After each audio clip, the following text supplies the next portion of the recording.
हज़रत मूसा अलैहिस्सलाम की वालिदा मोहतरमा का इंतकाल हो गया। इंतकाल के फ़ौरन बाद कुछ अर्से के बाद आप तूर पर अल्लाह रब्बुल इज़्ज़त से हम कलाम होने के लिए जब गए तो अल्लाह रब्बुल इज़्ज़त ने फरमाया,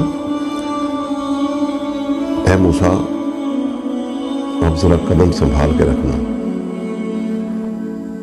मूसा अलैहिस्सलाम ने अर्ज़ की, बारी ताला आज तक ऐसा सख्त जुमला आपने नहीं फरमाया कभी भी, आज क्या हुआ? अल्लाह रब्बुल इज़्ज़त ने फरमाया कि तेरी वालिदा का इंतकाल हो गया है और तेरे पीछे से दुआ का दरवाजा बंद हो गया है, और जब भी कभी यहां आया करता था तूर पर तो तेरी वालिदा का दिल तेरे लिए दुआ करता रहता था। आज वो दुआ का दरवाजा बंद हो गया है, इसलिए फरमा रहा हूं कि कदम संभाल के रखना। इतने जलीलुल कद्र नबी को ये तंबीह हो सकती है और उनको उनकी वालिदा की अहमियत का फरमाया जा सकता है, तो आप और हम कौन हैं?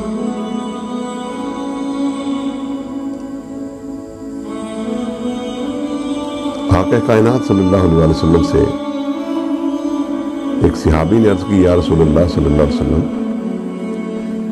मैंने अपनी वालिदा को 12 हज करवाए हैं कंधे में बिठाकर।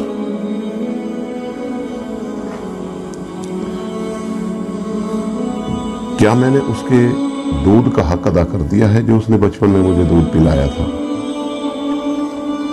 मेरे आका सल्लल्लाहु अलैहि वसल्लम ने फरमाया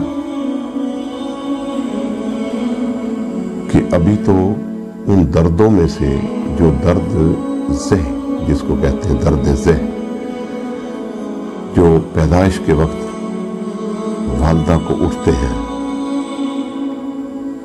उन दर्दों में से एक दर्द का भी हिसाब नहीं दिया है। गो कि तूने 12 हज करवाए हैं अपनी वालिदा को कंधे पर बिठाकर। ये माँ की अहमियत है, ये माँ के लिए हुजूर अलैहिस्सलातु वस्सलाम का फरमान है।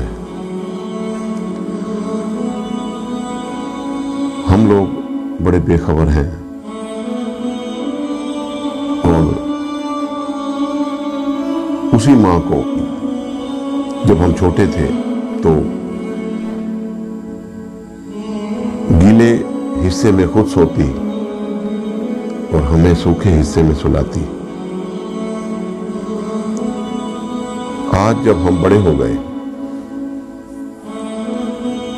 तो हम कहते हैं कि माँ तुझे पता ही नहीं है, माँ तुझे अकल नहीं है, माँ तुझे इस जदीद दौर का पता नहीं है। इन्ना लिल्लाहि व इन्ना इलैहि राजिऊन। आक़ा कायनात सल्लल्लाहु अलैहि वसल्लम फरमाते हैं कि काश आज मेरी माँ जिंदा होती और मैं अल्लाह रब्बुल इज़्ज़त की नमाज अदा कर रहा होता,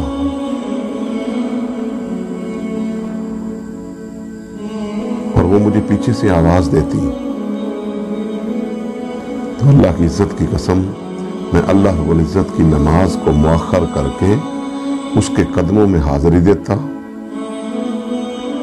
उसका हुक्म बजा लाता और बाद में आकर मैं अल्लाह रब्बुल इज़्ज़त की नमाज अदा करता। ये शान है माँ की